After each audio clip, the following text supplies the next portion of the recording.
Bienvenue à la grande concentration automobile mensuelle qui se déroule à Valette au parc du Champy-Lombard tous les derniers dimanches de chaque mois, organisée par les dérouillés des 3 provinces. Pour marquer ce rendez-vous d'automne, les 4 chevaux et les vélos Solex ont été mis en avant car cette année ils fêtent leur 70e anniversaire. Aujourd'hui c'est un grand jour, oui. Ça va faire 3 ans maintenant que l'on fait notre rendez-vous mensuel. Et on a voulu marquer le coup cette fois-ci et on fête donc les 70 ans de la 4 chevaux, du vélo Solex. Et beaucoup de collectionneurs, et pas spécialement que de 4 chevaux ou de Solex, ont répondu présent aujourd'hui. Et tout est vraiment extraordinaire, enfin tout se prête en plus au jeu. On a un super soleil, pas trop chaud ni trop froid, du monde partout, tout type de véhicule, comme on aime quoi, voilà, comme on aime. La 4 chevaux de Renault, voiture mythique du peuple, qui est sortie 2 ans avant l'emblématique 2 chevaux de la marque Citroën. Oui, c'est les deux, avec le vélo Solex, c'est les 2 populaires du premier salon de l'après-guerre. En 1946, au salon de l'auto, au Grand Palais à Paris, ont été présentés la même année la 4 chevaux Renault, qui a été étudiée pendant la Seconde Guerre mondiale. Et le vélo Solex, c'est les 2 véhicules emblématiques et les 2 premiers véhicules populaires français, 2 ans avant la 2 chevaux finalement. La 4 chevaux aura été produite de mémoire à environ 1 100 000 exemplaires et le vélo Solex lui a plus de 7 millions d'exemplaires. Un vélo Solex qui a perduré, j'irai dans le temps. Il a duré même très longtemps. De mémoire, la production s'est arrêtée, mais je crois même dans les années 90, vraiment pour les tout derniers modèles. Le plus emblématique, ça reste le modèle, ce qu'on appelle le 3800. Les connaisseurs reconnaîtront facilement. C'est le modèle que l'on a d'ailleurs avec le phare carré tout juste là-bas. C'est le modèle le plus emblématique. Mais oui, c'est. Après, il y a plusieurs modèles évidemment de Solex. Mais voilà.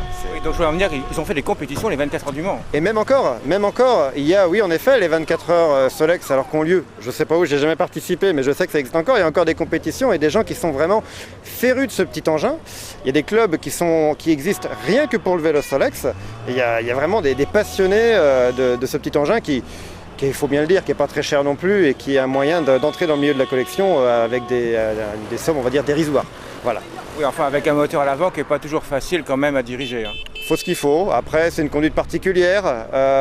Moi, j'ai toujours tendance à dire que ça avance pas très vite, mais c'est la vitesse juste qu'il faut, entre guillemets, pas plus pour découvrir des paysages à gauche et à droite. C'est l'ancêtre de nos vélos électriques aujourd'hui, avec assistance électrique. C'est vraiment l'ancêtre. C'est ça. Voilà. Donc on a dit journée de la 4 chevaux. Pourquoi 4 chevaux ?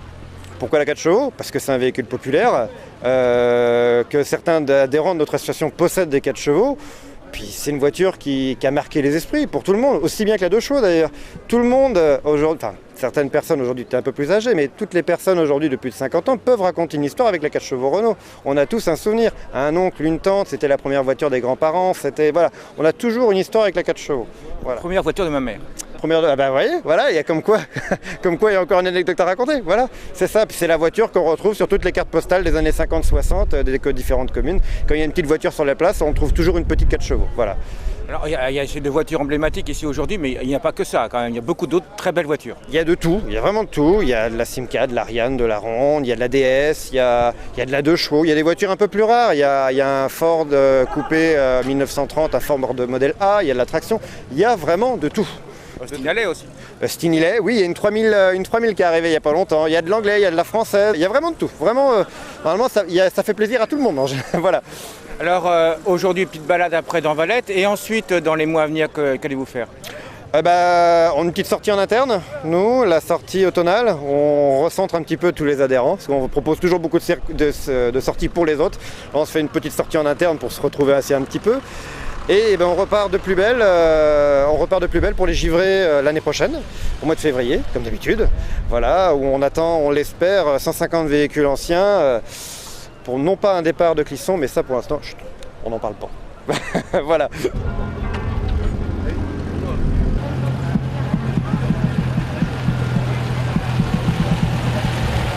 Beaucoup de monde est venu admirer ces magnifiques véhicules rétro, se rappelant ainsi la belle époque. Et n'oubliez pas que les dérouillés se rassemblent tous les derniers dimanches de chaque mois au parc du Champy-Lombard à Valette de 9h30 à 12h.